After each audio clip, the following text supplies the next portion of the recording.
আসসালামু আলাইকুম রহমতুল্লাহি ওয়া বারাকাতুহু। সম্মানিত দর্শক, বিদ্যুৎ নিয়ে কিছু খোলামেলা এবং অপ্রিয় সত্য কথা বলা অত্যন্ত জরুরি। এখনকার বাস্তবতা হলো, বাংলাদেশের যারা ভুক্তভোগী মানুষ রয়েছে, একেবারে যারা কট্টর বিএনপি পন্থী, এরকম সামান্য কিছু মানুষজন ছাড়া মোরলেস প্রায় সবাই গ্রাম অঞ্চলের, তারা এই বিদ্যুতের যে সমস্যা, এই সমস্যাটা আর এখন বহন করতে পারছে না। ক্রমশ ধৈর্য হারিয়ে ফেলছেন এবং বাংলাদেশের বিভিন্ন প্রান্তরে নানা রকম অপ্রীতিকর ঘটনা ঘটছে। বিদ্যুৎ বিভাগের যারা কর্মকর্তা কর্মচারী আছেন, তারা সীমাহীন নিরাপত্তাহীনতায় ভুগছেন।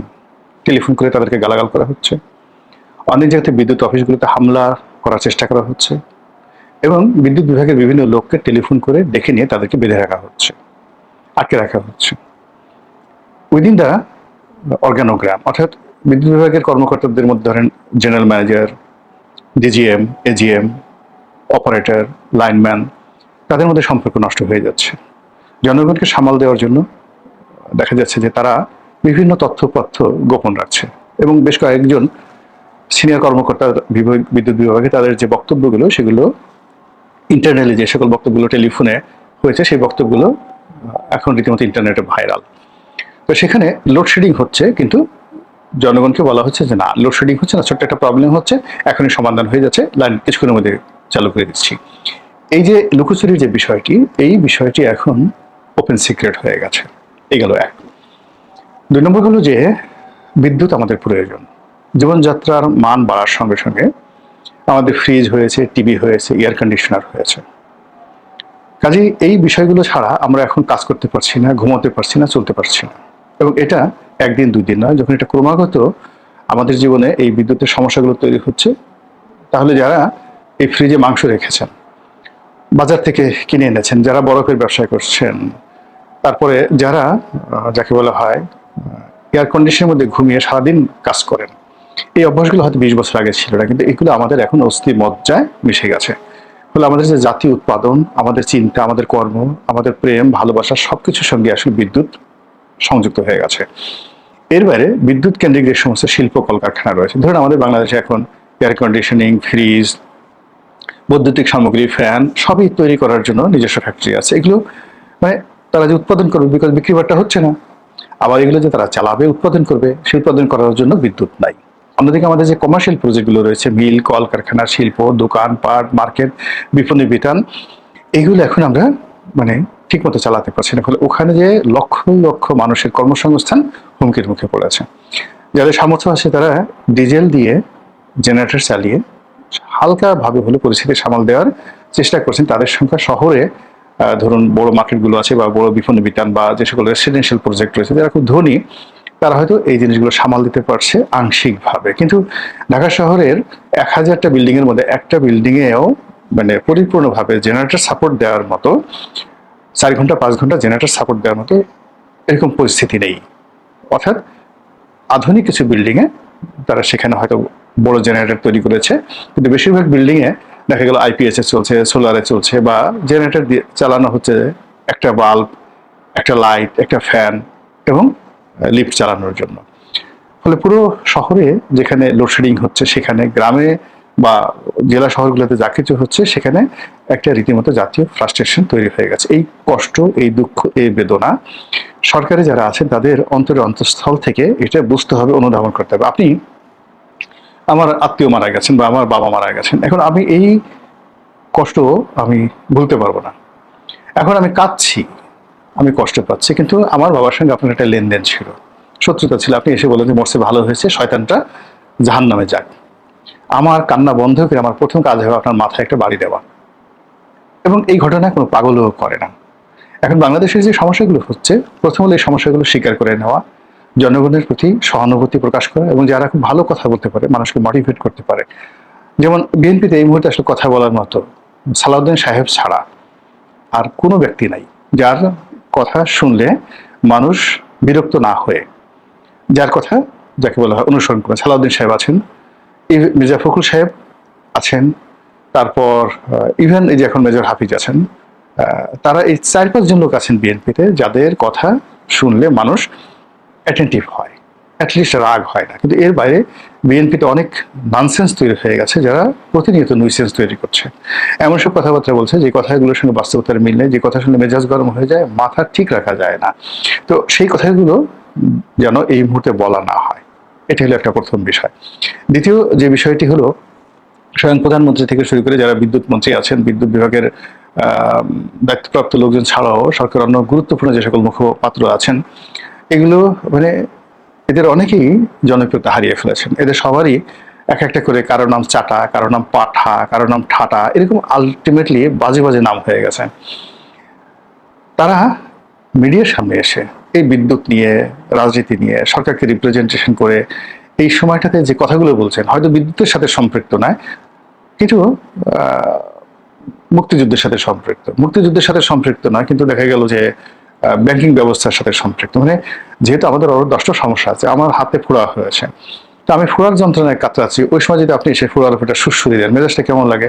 তো এরকম আসলে এই মুহূর্তে সরকারের নির্দিষ্ট যারা ব্যক্তি কথা বলতে পারেন সাজিয়ে গুছিয়ে, কেবলমাত্র তাদেরই কথা বলা উচিত। খলিলুর রহমান সাহেব, যিনি পররাষ্ট্রমন্ত্রী আছেন, আসলে ভালো কথা বলেন, খুব স্মার্টলি বোল্ডলি কথাবার্তা বলেন।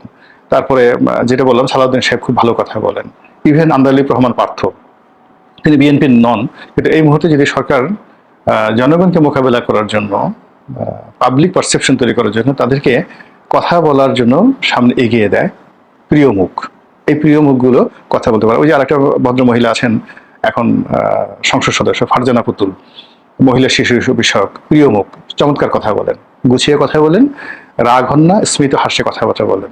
কিন্তু এরকম মানে বিএনপির মধ্যে আছে। ইভেন বিদ্যুৎ প্রতিমন্ত্রী অমিত আছেন, যিনি আর কি তরিকুল ভাইয়ের ছেলে, অমিতও ভালো কথা বলেন, চমৎকার কথা বলেন। নোমান সাহেবের ছেলে ভালো কথা বলেন। তো যারা যারা দলের মধ্যে খুব ভালো কথা বলেন, যাদের কথা মানুষ শুনবে, অ্যাটেন্টিভ আছে, তাদেরকে সামনে না এনে যদি ঢালটামি করা হয়, যাদের কথা শুনলে মেজাজ গরম হয়ে যায়, মনে হয় যে ধৈর্যের বাঁধ ভেঙে যায়, তাদেরকে দিয়ে কথা বলানো যাবে না। তাদেরকে এই মুহূর্তে কথা বন্ধ করাতে হবে তাদেরকে দিয়ে, আদারওয়াইজ কোনো পরিস্থিতি নিয়ন্ত্রণ করা যাবে না। ধরুন আজকের এই সমস্যাটা তো একদিনে হয়নি, এটা তো সত্য কথা। আমাদের চাহিদাটাও একদিনে হয়নি, আমাদের সমস্যাগুলো একদিনের নয়, এই বাস্তবতা সবাই বুঝি। কিন্তু যদি কেউ বলে যে 16 বছরে এই সমস্যা হয়েছে, 16 বছরে যে সমস্যা আওয়ামী লীগ জমানাতে হয়েছে, আমরা 16 মাসে এই সমস্যা সমাধান করতে পারবো না, এই কথা শুনে মানুষ যদি বলে যে বেটা 16 বছর আওয়ামী লীগ চালিয়েছে, তখন তো আমরা এই সমস্যাগুলো দেখিনি, আর তারা যাওয়ার সঙ্গে সঙ্গে সব সমস্যা একেবারে তোমার মাথার উপরে এসে ভেঙে পড়েছে, তাহলে কি উত্তর দেবেন বলেন তো? আওয়ামী লীগের জমানাতে আমরা শুনেছি চুরি হয়েছে, দেখেছি, সবকিছু হয়েছে, কিন্তু সমস্যা তো হয়নি। মানুষজন তো ইন ডিটেলসে যাবে না, কত টাকা চুরি হয়েছে, কোন প্ল্যান থেকে কত টাকা মেরেছে, কত টাকা বিদেশে পাচার হয়েছে, এটা মানুষ যখন স্বাভাবিক থাকে, মানে আপনি এখন বিদ্যুৎ প্রকল্প স্বাভাবিক করে দেন, সবকিছু করে দেন, তখন মানুষ এগুলো নিয়ে চিন্তা ভাবনা করবে। যখন ক্রাইসিস শুরু হয়ে যায়, তখন বলে যে ওটাই ভালো ছিল, সোর্স ছিল তাও ভালো ছিল, আমাদের তো এইভাবে নির্ঘুম রাত কাটাতে হয় নাই। কাজেই এই বাস্তবতাগুলো বুঝতে হবে। দ্বিতীয় যে বিষয়টি, সেটি হলো কোনো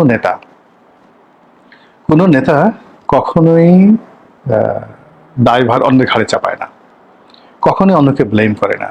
সে শুধু বলে যে আমার এই সমস্যাগুলো আছে, এই সমস্যা জেনে আমি দায়িত্ব গ্রহণ করেছি, আমি এই সমস্যাগুলো সমাধান করবো এভাবে এভাবে, দিস ইজ মাই প্ল্যান, এটা আমার পরিকল্পনা। এই গেল এক।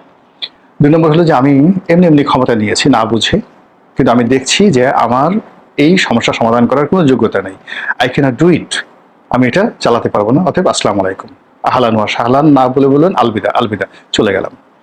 এটা হলো পৃথিবীর বড় বড় রাষ্ট্রনায়কদের কর্মকাণ্ড। আচ্ছা, নেলসন ম্যান্ডেলা যে 5 বছর রাষ্ট্র চালালেন, সে এমবিকে ক্ষমতা না দিয়ে নিজে তো থাকতে পারতেন, কেন তিনি চলে গেলেন? এটা নিয়ে আপনার গবেষণা করার ইচ্ছা করেন?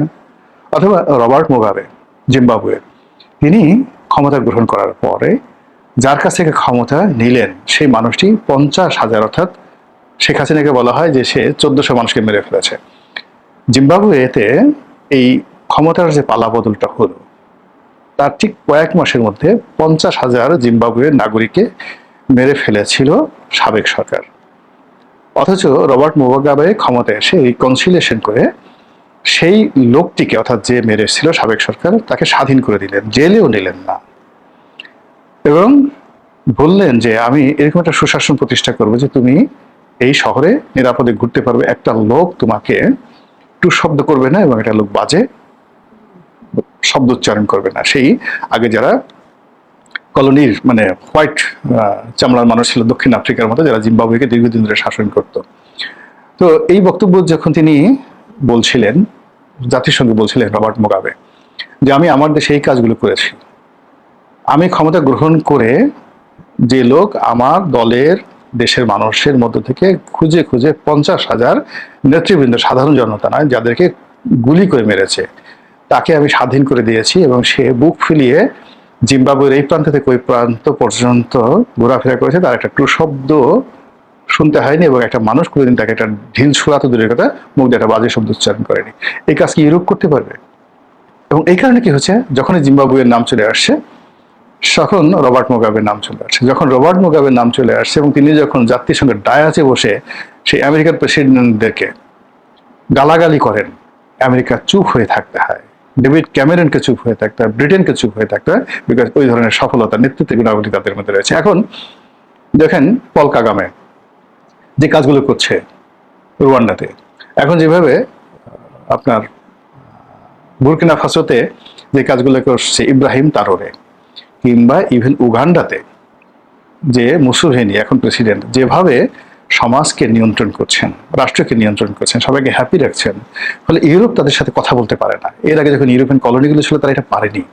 তো কাজে এখন বর্তমান সরকারকে এই সমস্ত, যে অতীতে ডক্টর ইউনূস কি করলেন, আওয়ামী লীগ কি করলেন, এমনকি আগের জমানাতে তারা কি করলেন, এগুলো নিয়ে খোঁটা দেওয়া, স্মরণ করা, এগুলো সরকারের জন্য ভালো ফলাফল বয়ে নিয়ে আসবে না। বিশেষ করে এই বিদ্যুতের এই ক্রাইসিস মোমেন্টে বিদ্যুৎ মন্ত্রী জনাব ইকবাল হাসান মাহমুদ আমার সাথে খুব ভালো সম্পর্ক, কিন্তু তিনি যে সকল কথাবার্তা বলছেন সেই কথাগুলো জনগণ নিতে পারছেন না। তখন বিগত সরকারের সময়টাতে যখন বিদ্যুৎ নিয়ে নানা রকম তেলেসমাতি হয়েছে, বিদ্যুৎ নিয়ে দুর্নীতির ব্যাপারে তাকে, তারেক রহমান সাহেবকে, হাওয়া ভবনকে, খাম্বাকে যেভাবে মানুষ গালাগালি করেছে, এখন এই সময়ের প্রেক্ষাপটে তারই নেতৃত্বে যদি আবার একই ঘটনা ঘটে, তাহলে জনগণ কি করে নিজেদেরকে সামাল দেবে? সরকারের আমার কাছে মনে হচ্ছে বিদ্যুতের ব্যাপারে, বিদ্যুৎ বিভাগের ব্যাপারে, বিদ্যুৎ মন্ত্রণালয়ের ব্যাপারে খুব নিষ্ঠুর কতগুলো সিদ্ধান্ত নিতে হবে এবং আত্মসংযম, মারাত্মক আত্মসংযম প্রদর্শন করতে হবে। আর যদি তা না হয় তাহলে অতীতের সেই যে কানসার্টের ঘটনা সামাল দেওয়া গিয়েছিল, গুলি করে বহু মানুষকে মেরে সামাল দেওয়া গিয়েছিল, এইবার দেশের যে অবস্থা, কানসার্টের মতো যদি একটা সিঙ্গেল ঘটনায় একটা প্রাণ ঝরে বিদ্যুৎ নিয়ে সারা বাংলাদেশে, পুরো সরকার অচল হয়ে যাবে। ওই সমাজ এখন আর নেই। মহান আল্লাহ আমাদের সবাইকে হিদায়াত দান করুন এবং হেফাজত করুন। আসসালামু আলাইকুম ওয়া রাহমাতুল্লাহি ওয়া বারাকাতুহু।